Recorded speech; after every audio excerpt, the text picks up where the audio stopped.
बहुत तेजी से आना निकट हो रहा है, लेकिन हम लोग थोड़ा सा ढीले सुस्ती में दिखलाई पड़ते हैं, जिससे प्रभु के आने में थोड़ी सी देर हो रही है। ये हमारी और आपकी कमी है, जिससे मसीह नहीं आ रहा। इस बात को हम लोग बहुत आयत से अच्छे से समझ लें कि हम लोग की गलतियों से मसीह का आगमन नहीं हो रहा है। लेकिन अगर संसार को थोड़ा सा ध्यान करेंगे, देखेंगे, तो पता लगता है कि मसीह का आगमन, ठीक है, हम सुस्त हैं, कोई बात नहीं, लेकिन हमारा परमेश्वर का घड़ी, उसका इतिहास, उसके आने का समय, उसका वायदा सुस्त नहीं है, वो कंटिन्यू चल रहा है। जरूर इसमें बैटरी नहीं लगाएंगे तो ये रुक जाएगा, लेकिन हमारे प्रभु यीशु मसीह के पास जो घड़ी है विदाउट बैटरी का है और कंटिन्यू वो चल रहा है, और उसका कहीं सुस्तीपन नहीं है, और एकदम फिक्स टाइमिंग के साथ वो चल रहा है। एक सेकंड ना तो लेट है ना तो अधिक है, उसके आने का ये समय है।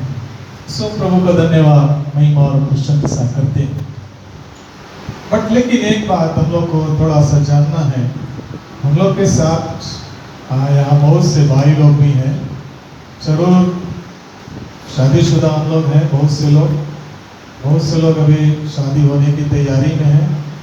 जो लोग शादीशुदा हैं, इस बात को ध्यान रखिए, हमको नहीं लगता कि आप घर में बैठ के एक साथ प्रार्थना करते हैं। हमें नहीं लगता कि आप बैठ करके एक साथ प्रार्थना करते हैं क्या? नहीं ना? इसीलिए तो साथ में पति लोग भी नहीं आते, इसीलिए नहीं आते। जिसे साथ में बैठ के प्रार्थना करने के सीख जाएंगे, चलो जी प्रार्थना करने के लिए चलते हैं, होगा कि नहीं? दाऊद बोलते हैं, जब वो सियासत पर विराजमान थे, मंत्री लोग उनसे कहे, ओ राजा क्या हो गया, चलो प्रभु के घर में। वचन बतलाती है कि दाऊद आनंदित हुआ और सारे राज की वस्त्र को उतार दिया और परमेश्वर के घर में जाने के लिए अपने आप को नम्र और दीन बनाया। चलो चलो साथ में चलेंगे, पति पत्नी दोनों साथ में चल रहे हैं, बच्चे परिवार सब साथ में चल रहे हैं। हम परमेश्वर को धन्यवाद देते हैं। जब जिस दिन से हम लोग प्रार्थना करना शुरू कर देंगे, थोड़ी सी परेशानी आएगी, झिझक आएगी, कैसे करें ये जान लीजिए। हम पति पत्नी न है, रोज बोलते सुनो जी आज क्या सब्जी बनेगा, आज क्या बनेगा, वैसे प्रभु के साथ हम लोग जब बात करते हैं, प्रभु हमारी सारी प्रार्थनाओं को सुन के उत्तर देते हैं, प्रभु को धन्यवाद करते हैं। जब हम लोग प्रार्थना वर्शिप में थे, बार बार ये बात आ रही थी, प्रार्थना भी हो रही थी, प्रभु का आना कितना निकट है, हम नहीं बन जाने पाए, नहीं होने पाए, मुझे नहीं पता। मैं बिटिया को सिर्फ यही बोला था, वर्शिप लेना। मैं वचन को तैयार अपने तरीके से किया, परमेश्वर ने अपने तरीके से दिए, हम परमेश्वर को धन्यवाद देते हैं। जरूर शायद वर्शिप के साथ वचन भी वैसे एक टहली खा के चलता है। दूसरा कृत्यों 5 अध्याय, मसीह यीशु में जब तक हम नए नहीं होंगे, तब तक हम मसीह को देख नहीं पाते हैं। जरूर हम लोग ये सोचते हैं कि हम मसीह में हैं, हम पवित्र आत्मा का अभिषेक में हैं, लोग नया हमारे जीवन में अन्य बातें हो रही हैं, हम प्रार्थना करते हैं और अभिषेक में भर के इतना हिलते डुलते हुए प्रार्थना करते हैं, और ये लगता है कि अरे ये तो एकदम अभिषेक इस भक्ति के ऊपर में है, और इतना खूब प्रार्थना करेंगे, खूब। कभी देखे ना अभिषेक, खूब हिलते डुलते खूब प्रार्थना करेंगे, जिससे लगेगा सामर्थ यही है। लेकिन वचन में बतलाती है, दूसरा कुरिन्थियों 5 अध्याय और उसका 17 वचन में इतना लिखता है, सो पढ़िए, इसलिए यदि कोई मसीह में है, सो यदि कोई जो मसीह में है, तो वह नई सृष्टि है। वो क्या है? नई सृष्टि है। जो मसीह यीशु में है, जो मसीह यीशु के साथ साथ चलता है, जो मसीह के साथ हो लेता है, जो मसीह में है, वो कहता वो नई सृष्टि है। इसलिए जो मसीह यीशु में, किस लिए?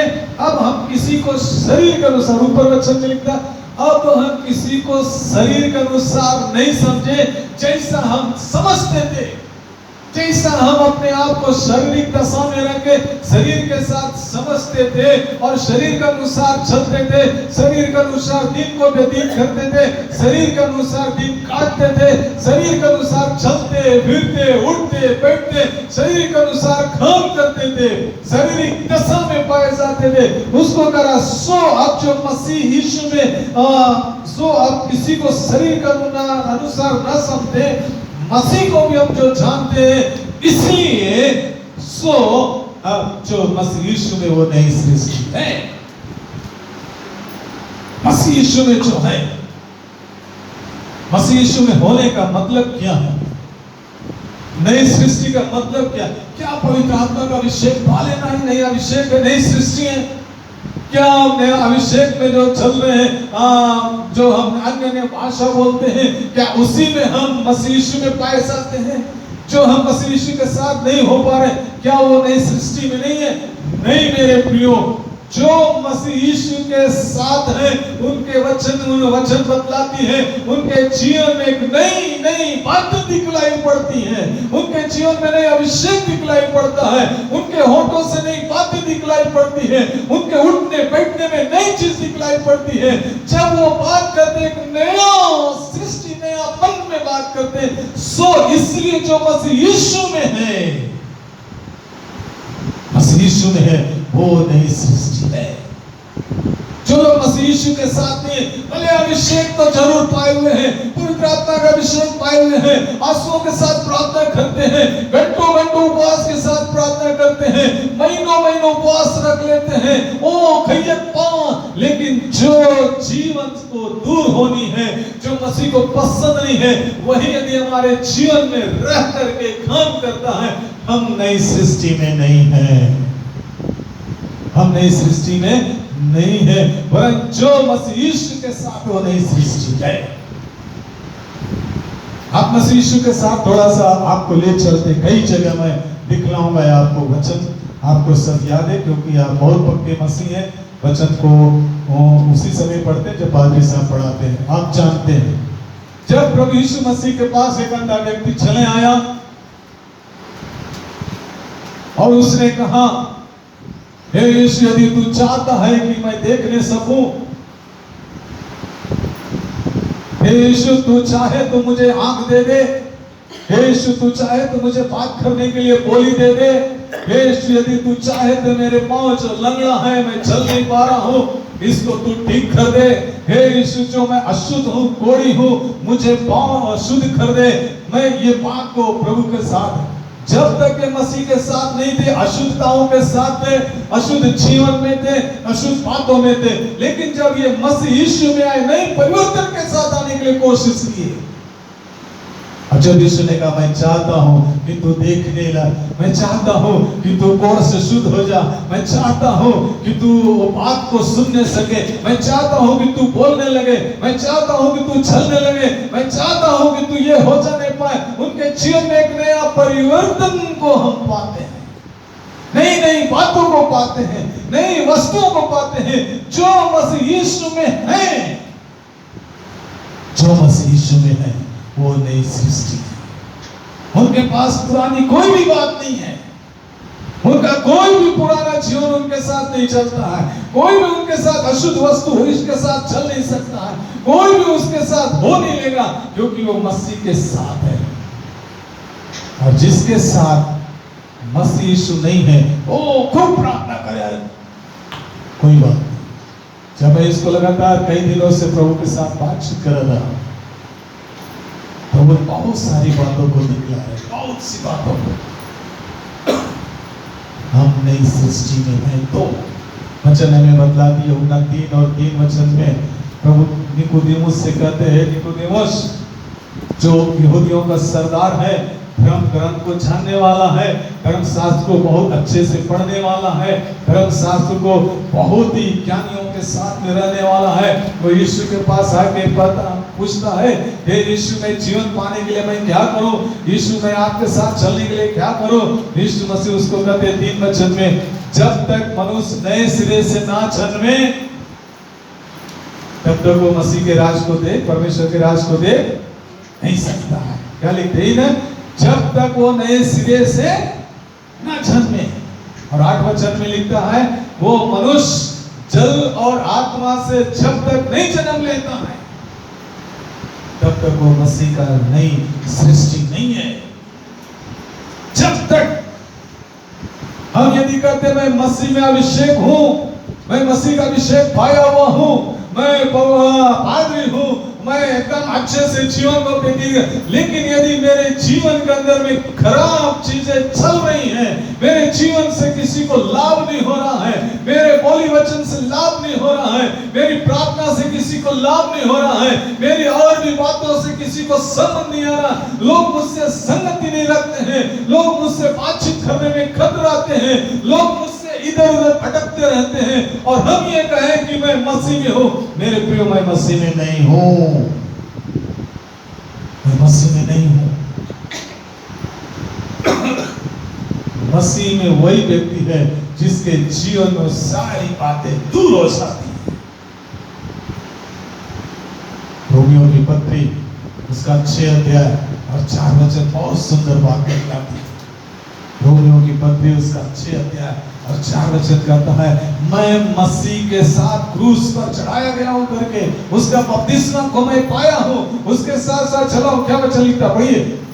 अतः उस मृत्यु का बपतिस्मा पाने से, अतः मैंने उस मृत्यु का बपतिस्मा पाने से हम उसके साथ गाड़े गए, हम मसीह यीशु के साथ गाड़े गए हैं, ताकि जैसा मसीह पिता की जैसा मसीह पिता की महिमा में मरे हुओं में से जिलाया गया, वैसे ही हम भी नए जीवन की सी चाल। पादरी साहब ठीक ठाक नहीं है, पादरी साहब का बोली वचन ठीक नहीं है। क्या उसका बपतिस्मा पादरी का मसीह में है?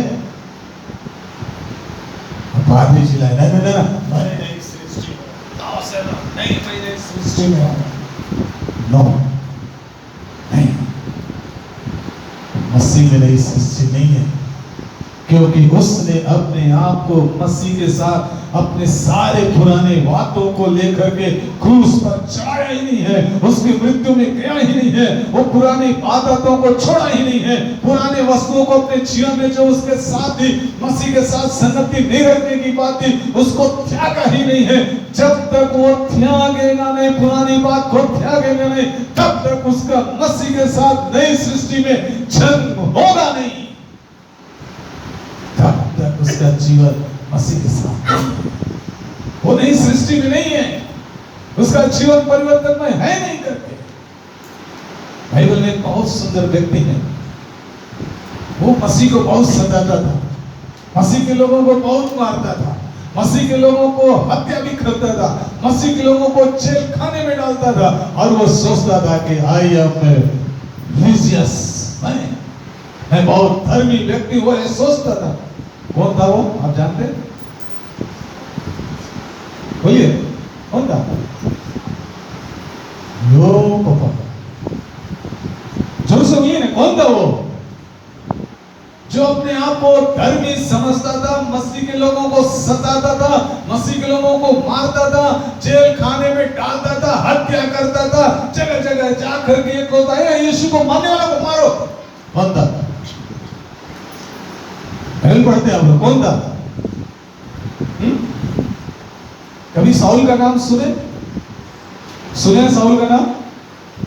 हाँ या नहीं, बोलिए ना जी। खाए पिए नहीं है क्या? व्रत में है?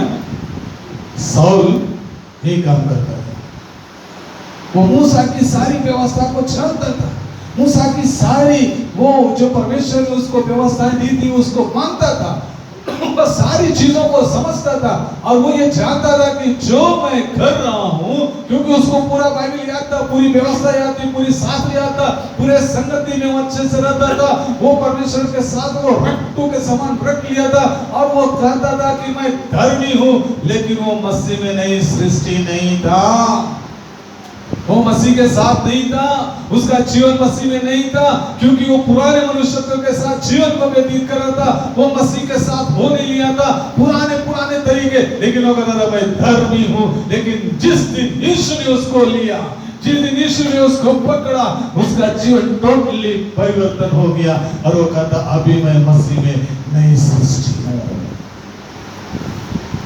जिस दिन आपको मसीह पकड़ेगा, जिस दिन आप मसीह के साथ हो लेंगे, जिस दिन आप मसीह के साथ चलेंगे, मेरे प्रियो मैं आपको सफाई के साथ बतलाते हैं, आपका सारा पुराना मनुष्य समाप्त, सब कुछ समाप्त। पुराने नियम में एलिया को आप जानते हैं। एलिया जब कहा कि सुनो हे अहाब, मेरे कहे बिना बारिश नहीं होगा, मेरे कहे बिना ओस नहीं गिरेगा, मेरे कहे बिना ये नहीं होगा, ये कह के एलिया चला गया। वो कई एक वर्षों तक, कई एक दिनों तक वो यात्रा करते हुए चला गया। एक रोटी और एक टुकड़े के साथ वो 40 दिन यात्रा में रहा। कई एक दिन गुफाओं में छुपा रहा, कई एक दिन इधर उधर भटकते रहा और 3.5 वर्ष के बाद फिर से एलिया अहाब के पास चला आया। और जब अहाब के पास आया, अहाब अभी भी उसी पुराने जीवन में व्यतीत कर रहा था। इज़राइल उसी पुराने तरीके में थी। उसको समझ में आ रहा था कि मैं तो एकदम नया सृष्टि हूँ, मैं तो परमेश्वर का धर्मी जन हूँ, मैं राजा हूँ, मेरा जीवन ऐसा है करके वो एकदम धर्मी के साथ चल रहे थे। लेकिन एलिया ने कहा सुनो सुनो, तुम्हारा जीवन परमेश्वर के लायक नहीं है, तुम्हारा जीवन मसीह को सुंदरता में नहीं है, तुम्हारा जीवन उसके लायक नहीं है, इसलिए जब तक मसीह में नहीं होगे काम नहीं चलेगा। उसने किया क्या? परमेश्वर की ओर टूटी फूटी वेदी को बनाया, जो बाल के देवताओं ने उसको बिगाड़ के रखा, नबियों ने बिगाड़ के रखा था, उस वेदी को फिर से एलिया ने सजाया, फिर से उसको एलिया ने सुंदरता के साथ बनाया।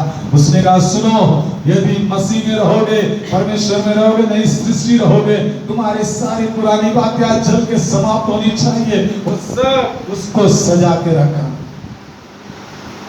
मेमने को भी उस पे रखा और परमेश्वर से प्रार्थना किया। उसके चारों ओर, उस वेदी के चारों ओर गड्ढे भी खुदवाए, उसने पानी को भर करके रखा, उसने सुंदरता के साथ उसको सजा के कहा इसमें जितना पानी हो भर दो। और एक प्रार्थना किया, हे परमेश्वर यहोवा, तू आज प्रकट कर कि तू ही परमेश्वर। बस एक निवेदन किया नम्रता में। मेरे प्रियो, वचन वहां बतलाती है, स्वर्ग से आग गिर के सारी पुरानी वस्तुओं को समाप्त, एलिया के साथ लोग नई सृष्टि होने लगे। जब तक हमारा पुराना मनुष्यत्व समाप्त नहीं होगा, जब तक हमारा पुराना मनुष्यत्व चलेगा नहीं, जब तक हमारा पुराना जीवन हटेगा नहीं, हम नई सृष्टि बनेंगे नहीं। हमारे अंदर की जो पुरानी पुरानी बातें हैं, जिसमें हम सोचते यही मेरा जीवन है, मेरा परमेश्वर उसको दूर करने के लिए चाहता है। वचन में मतलब कि पढ़िएगा, हाँ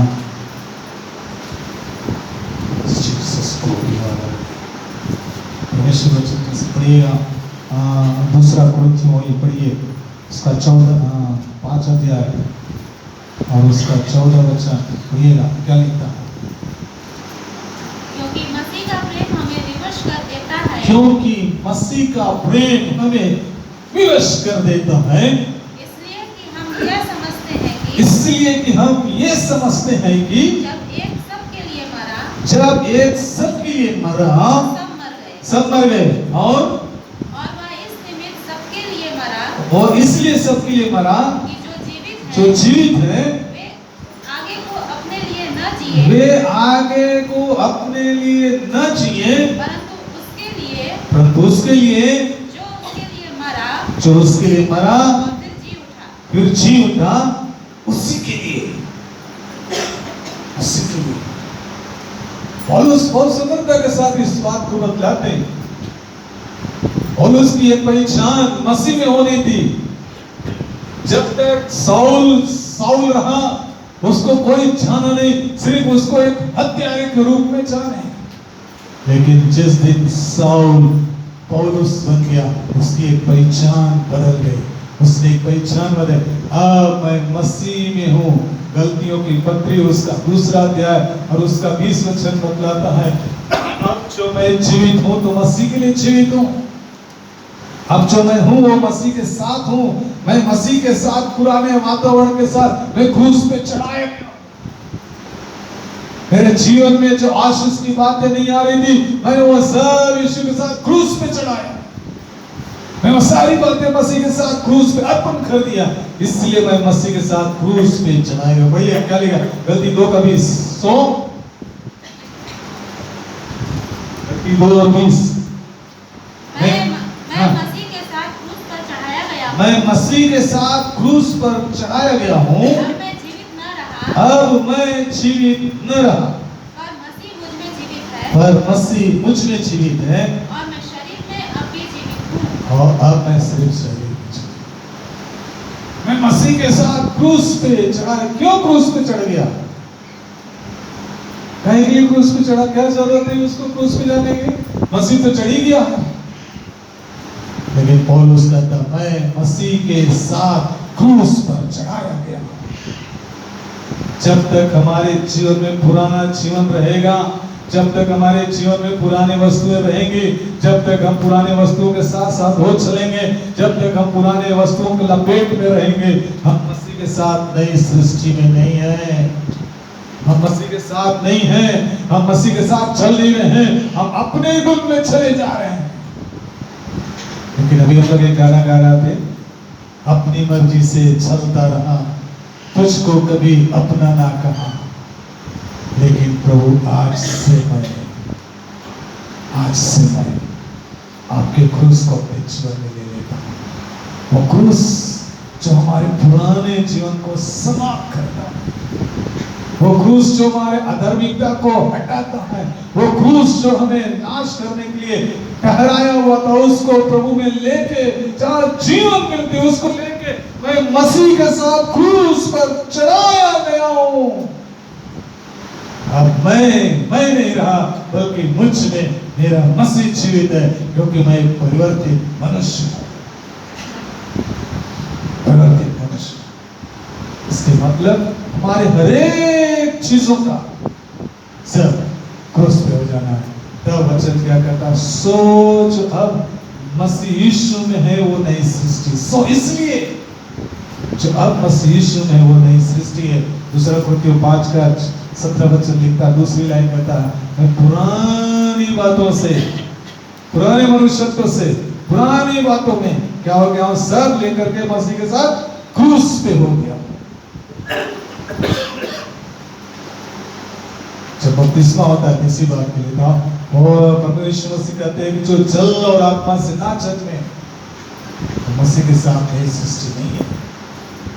जब हम बपतिस्मा लेते हैं, हाँ मेरा उम्र हो गया है, मम्मी पापा बोल रहे उम्र हो गया है, बपतिस्मा ले लो। अरे तुम्हारी शादी 2 साल में होगी, बपतिस्मा ले लो। अरे तुम्हें कॉलेज में जाना हुआ, एडमिशन होगा, मसीह कॉलेज में एडमिशन होगा, बपतिस्मा ले लो। ठीक है, बपतिस्मा। जब तक हम अपने पुराने मनुष्य को प्रभु के सामने अर्पण नहीं करेंगे, मेरा वो जल का बपतिस्मा व्यर्थ है। जब पवित्र आत्मा हमें आता है, हमें पूरी रीति से नया कर देता है। क्योंकि वचन में बतलाती है, प्रकाशित बात 21 अध्याय इसका 4 और 5 वचन को पढ़ो। प्रकाशित बात 21 अध्याय इसका 4 और 5 वचन को पढ़ते हैं। वो उनकी आंखों से सब आंसू पोंछ डालेगा, वो उनकी आंखों से सारे आंसू पोंछ डालेगा, और इसके बाद मृत्यु न रहेगी, और इसके बाद मृत्यु न रहेगी, और न शोक, और न शोक, न विलाप, न पीड़ा रहेगी, और न पीड़ा रहेगी। पहली बातें जाती रही। पहली बातें जो हम जिससे बहुत पीड़ाओं में थे, जिससे मासूमों के साथ थे, जिससे हम दुखों के तकलीफ में लेके चलते हुए जा रहे थे, जो हमारे जीवन में हर एक समय निराशा में देते में चली जा रही थी, वो सारी पहली बातें साथी रही। जो सिंहासन पर बैठा था, जो हमारे सामने सिंहासन पर बैठा है, उसने कहा है, देख मैं सब कुछ नया कर देता हूँ। सब कुछ तुम्हारे जीवन में नया कर देता हूँ। फिर उसने कहा, फिर उसने कहा लिख लिख ले, ले, क्योंकि ये वचन विश्वास के योग्य और सत्य है। विश्वास योग्य और सत्य है। जो मसीह यीशु में है उनके आंसुओं को प्रभु ने पहुंचता है, उनके जीवन को प्रभु ने अलग किया, उनके जीवन को प्रभु ने हटाया, उनके जीवन से सब बातों को हटा के कहा अब वो नए हैं। मेरे प्रिय, इस सुबह प्रभु हमें एक नई सृष्टि बनाने के लिए तैयार है। इस सुबह प्रभु हमारे पुराने मनुष्यत्व के साथ हमें हटाने के लिए तैयार है। इस सुबह प्रभु हमको अलग करने के लिए तैयार है। अलग अलग अलग करने के लिए। कई एक बार हम लोग प्रार्थनाओं करते हैं, कई एक बार हम बीमारियों के लिए प्रार्थना करते हैं, कई एक बार हम दुखों के लिए प्रार्थना करते हैं, कई बार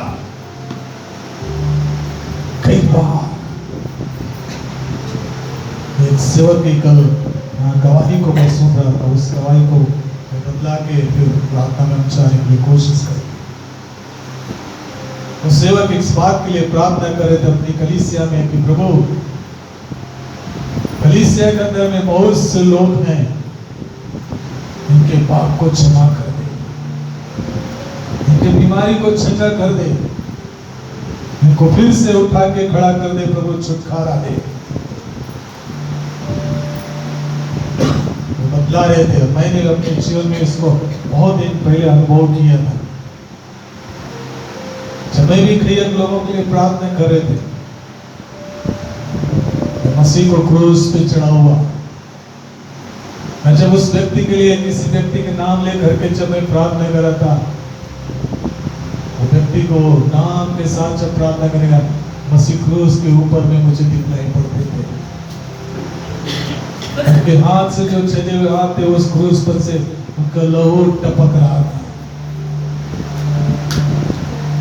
उनके सिर से लहू टपक रहा था।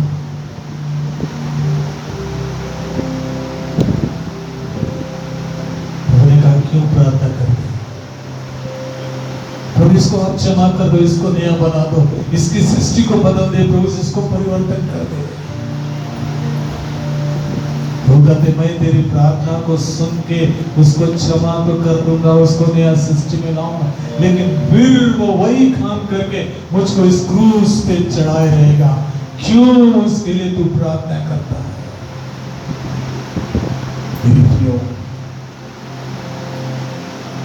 मसीह यीशु के साथ जब नई सृष्टि में हम आते हैं, जब हम प्रार्थना के लिए आते हैं, जब हम प्रार्थनाओं में आते हैं, वचन हमें एक बात बतलाती है, नीति वचन उसका 28 अध्याय और आई थिंक 13 वचन, जो कोई अपने अपराध को मान लेता है, जो कोई अपने अपराध को मान लेता है, उस क्रूस पे चढ़े हुए मसीह यीशु के सामने अपने अपराध को मान लेता है और उसको छोड़ भी देता है। प्रभु मैंने अपराध को किया है, मैंने इस विपत्ति आई, इस बीमारी के लिए, इस अशुद्धता के लिए प्रभु से मैंने वो मान रहा हूं। प्रभु से अपराध करके मानता है, वो जो अपने अपराध को मानता है और उसको छोड़ देता है, उसके लिए क्या वचन लिखता है? पढ़िए। जो अपने अपराध छिपा रखता है, जो अपने अपराध छिपा रखता है, उसका कार्य सफल नहीं होता, उसका कार्य सफल नहीं होता। परंतु जो उनको मान लेता, जो उसको मान लेता है और छोड़ भी देता और है, छोड़ भी देता है, उस पर दया की जाएगी। उस पर दया की जाएगी। अपने अपराध को छिपा करके उस मसीह यीशु के सामने प्रार्थना करता है, क्रोध करके मसीह यीशु के सामने प्रार्थना करता है, पति पत्नी के बीच में झगड़े होते वो प्रार्थना करता है, एक दूसरे के साथ वैमनस्यता करके उस अपराध को छिपा के प्रार्थना करता है। वो अपने जीवन में मसीह में कहता है कि मैं नई सृष्टि हूं, लेकिन अपनी पुरानी बातों को छिपा करके मसीह के साथ रखता है।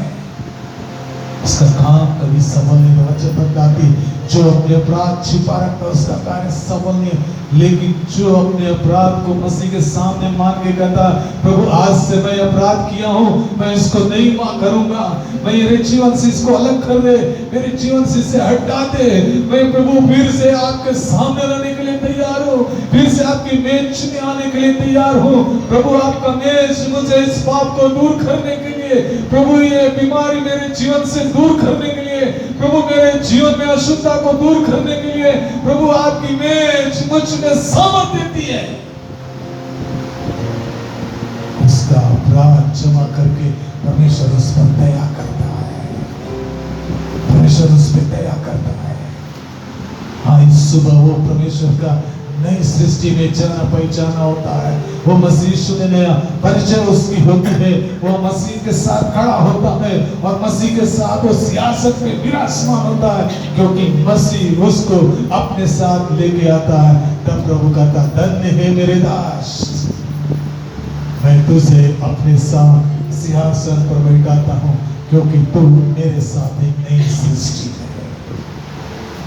इसलिए प्रभु में अपने आप को तैयार करके कहने पाए, प्रभु हम आपने एक नई सृष्टि बनने पाए, प्रभु हम आपने एक नई सृष्टि बनने पाए। हम आज अपने पुराने मनुष्यत्व को दूर करते हैं, पुराने बातों को दूर करते हैं। मेरे जीवन में जो पुरानी बातें थी, पुराने विचार हैं, पुरानी वस्तुएं मुझसे साथ साथ चलती है, प्रभु आज मैं आपके साथ क्रूस पे सब चढ़ाता हूँ। बस यीशु आपको नया करने के लिए विश्वास योग्य है, विश्वास योग्य है, विश्वास योग्य है। आइए प्रार्थना में चले, प्रभु से कहे, प्रभु आज मुझे नया कर दे, प्रभु मुझे नया कर दे, मेरे जीवन में बदलाहट को ले आने प्रभु से। मेरे उठने बैठने चलने फिरने, मेरी प्रार्थना करने में सब में परिवर्तन हो जाने पाए प्रभु। मेरे पुराने मनुष्यत्व के चलते मैं आंसुओं में हूँ, मैं पुरानी आदतों के चलते प्रभु से दुख में हूँ, मैं पुराने चाल चलन में रहने के चलते प्रभु मैं निराशा में हूँ, कई दुखों को मैं देखता हूँ।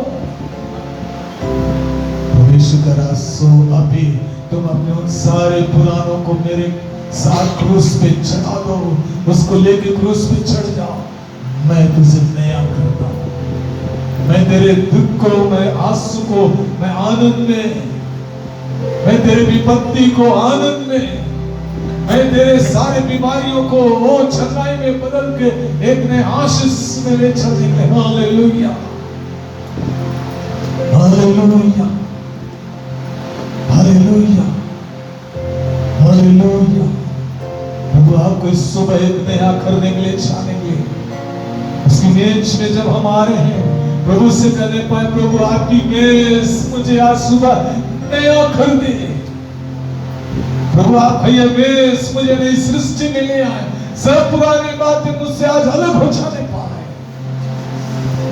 मेरा प्रभु आपके साथ। Hallelujah, hallelujah, hallelujah, hallelujah. प्रभु से कहने पाए, प्रभु अभी तक मैं पुराने मनुष्य के साथ चल रहा था, प्रभु से मैं आपके साथ नई सृष्टि में नहीं हुआ, और उसके समान प्रभु मुझे भी परिवर्तन कर दे, पतरस के समान परिवर्तन कर दे। प्रभु आपको बदलने के लिए तैयार। Hallelujah, hallelujah, Jesus. Oh master,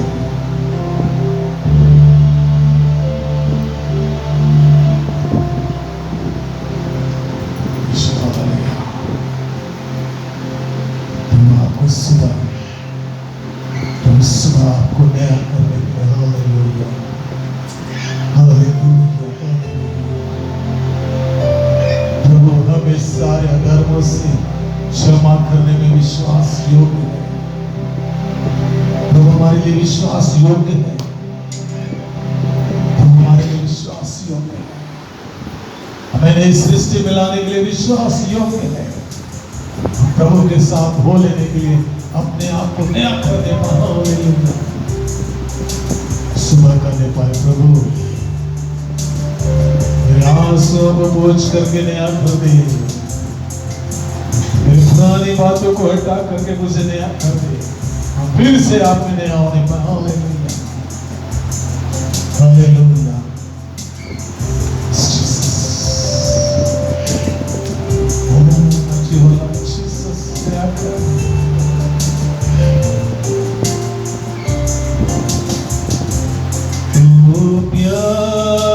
का सागर, सागर दया का तू है, तू प्यार का सागर, सागर दया का तू है। तेरे प्यार के सागर में हम तैरना चाहते हैं। तेरे प्यार के सागर में हम तैरना चाहते हैं। तू प्यार का सागर, सागर दया का तू है। तेरे प्यार के सागर में हम तैरना चाहते हैं। तेरे प्यार के सागर में हम तैरना चाहते हैं। ओ प्यार का सागर, सागर दया का तू है। ऊंचाई मिले सागर की, गहराई मिले सागर,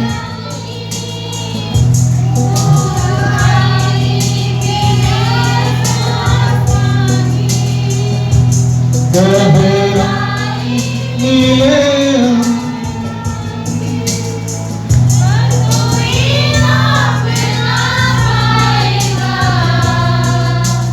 गहराई तेरे प्यार की, पर कोई ना पाएगा। गहराई तेरे प्यार की, तू प्यार का सागर, सागर दया का तू है। तेरे प्यार के सागर में हम तैरना चाहते हैं। तेरे प्यार के सागर में हम तैरना चाहते हैं। तू प्यार का सागर, सागर दया का तू है। गहराई मिले सागर की, ऊंचाई मिले आसमान की। गहराई मिले सागर की, ऊंचाई मिले आसमान की, पर कोई ना पाएगा। गहराई तेरे प्यार की,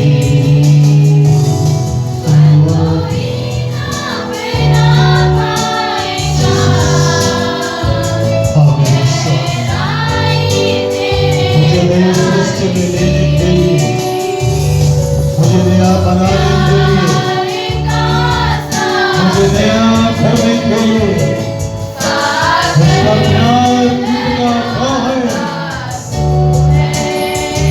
उसको उस प्यार को नापने का कोई मेजरमेंट नहीं। प्रभु आज एक बात में और खोल दे, मुझे परिवर्तन कर देना। Hallelujah, hallelujah. प्रभु एक बार और हमारे जीवन को परिवर्तन, जब हम आपकी मेरे में आने के लिए जा रहे हैं, प्रभु आपकी मेज में आपके दे और आपका लहू मुझे सामर्थ देता, मेरे जीवन में परिवर्तन करता, मुझे एक नई सृष्टि में ले आते प्रभु श्री।